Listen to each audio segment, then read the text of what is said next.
درود بر شما دوستان عزیز گلم. امیدوارم که حالتون خوبه. اینجا در مزرعه دوستی هستیم، جاتون خالی، چمناش یه مقدار زده. بعد اون خونه مزرعه است، اون دورا. بعد این طرف هم که سگامونه، این طرف هم اسبامونه. تقریبا 20 تا اسب داریم.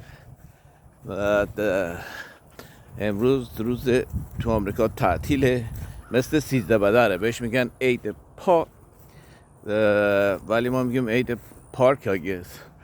بعد میخواستم تشکر کنم این همه دوستان که آمدن. بابا آقای هادی هم گفت که عرق کشمش درست میکنه، باید بیایم یه سفر اونجا ببینیم عرقاش چطوره.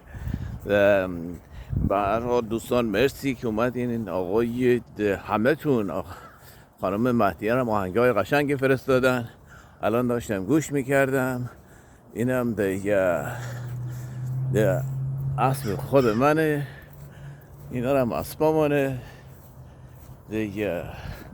به سگا بگم get him برو اسب بگیر.